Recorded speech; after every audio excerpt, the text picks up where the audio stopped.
మిగతా వార్తలు చూస్తే టీడీపీ ఎమ్మెల్యే బోండా ఉమా ఇతర నేతల అండదండలతో గంజాయి మూకలు రెచ్చిపోతున్నాయి. విజయవాడలో మహిళ ఇంటిపై దాడి చేసి హత్యాయత్నం చేశారు. రాళ్లు, బ్యాట్, కారంతో వీరంగం సృష్టించారు. వీరి చేష్టలతో స్థానికులంతా భయభ్రాంతులకు గురైతే టీడీపీ నేతలు మాత్రం అక్కడికి చేరుకుని నిందితులకు వత్తాసు పలికారు.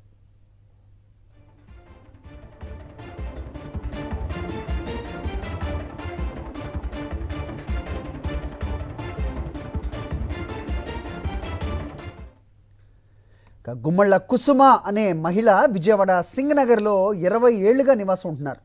నిన్న సాయంత్రం టీవీ చూస్తున్న సమయంలో గంజాయి మత్తులో ఉన్న యువకుడు ఆమె ఇంట్లోకి వెళ్ళాడు. కుసుమపై అత్యాయత్నం చేయడంతో అతన్ని బయటకు తోసేసి తలుపులేసుకున్నారు. ఆమె కాసేపటికే మరో 2 గంజాయి బ్యాచ్ సభ్యులతో పాటు ఓ మహిళ కూడా అక్కడికి వచ్చి రాళ్లు, బ్యాట్, కారంతో వీరంగమే సృష్టించారు. కుసుమ ఆమె కుమారుని చంపేస్తామంటూ ఇంటిపైకి రాళ్లు రువ్వారు. అద్దాలు, తలుపులు, కిటికీలు పగలగొట్టి బీభత్సం సృష్టించారు. దీంతో భయపడ్డ స్థానికులు ఇళ్లలోకి పరుగులు తీసి పోలీసులకు సమాచారం ఇచ్చారు.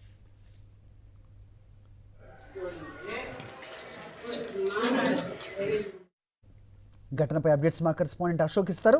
అశోక్, ఏం జరిగింది అసలు? ప్రస్తుతం ఆ మహిళ, ఆమె కుమారుడి పరిస్థితి ఏంటి? అప్డేట్ చెప్పండి. విజయవాడలో గంజాయి బ్యాచ్ ఆగడాలు రోజులెత్తి పెరిగిపోతున్నాయి. ముఖ్యంగా విజయవాడ సెంట్రల్ నియోజకవర్గంలో మాజీ ఎమ్మెల్యే ఎవరైతే ప్రస్తుతం ఎమ్మెల్యే ఉన్నారో బోండా ఉమ్మ కావచ్చు, వారి టీడీపీ నాయకులు ఎవరైతే ఉన్నారో వారి అండదండలతోనే ఈ గంజాయి బ్యాచ్ రెచ్చిపోతున్న పరిస్థితి కనబడుతుంది. నిన్న సాయంత్రం అజిత్ సింగ్ నగర్ లోనా సెంటర్ లో నివాసం ఉంటున్న మహిళ ఎవరైతే గుమ్మల కుసుమ అనే మహిళ ఉందో ఆమె ఇంట్లోకి ఒక యువకుడు గంజాయి మూతలు చొరబడ్డాడు. ఆమెపై హత్యాయత్నం చేయబడ్డాడు. అతన్ని నిలువరించి తలుపులు వేసేసుకున్న పరిస్థితి. అయితే కొద్దిసేపటికి మరికొంతమందితో వచ్చి అతన్ని రెచ్చిపోయారు. ఆమె ఇంటిపై రాళ్లు రువ్వారు, అలాగే క్రికెట్ బ్యాట్లు ఇవన్నీ, కారం ఇవన్నీ కూడా తీసుకొచ్చి ఆమె తీవ్ర భయభ్రాంతులకు గురి చేశారు. ఆ ఘటన స్థానికంగా కూడా తీవ్ర కలవరం రేపింది. స్థానికులంతా కూడా పోలీసులకి సమాచారం ఇచ్చారు. అయితే పోలీసులపై టీడీపీ నేతలు ఒత్తిడి చేస్తున్నారు. ఎవరైతే ఈ గంజాయి బ్యాచ్ పై కేసులు నమోదు చేసేందుకు కూడా ఒత్తిడి చేస్తున్నారు.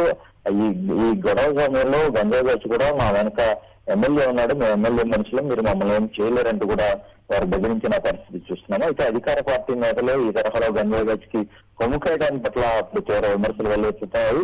ఖచ్చితంగా గంజాయి బ్యాచ్ నిర్మూలిస్తామని చెప్పి టీడీపీ నేతలు వారికి కొమ్ము కాయడాన్ని అందరూ తీవ్రంగా ఖండిస్తున్నారు. ఖచ్చితంగా వీరిపై చర్యలు తీసుకోవాలనేది కూడా బాధితురాలు డిమాండ్ చేస్తున్న పరిస్థితి కనబడుతుంది.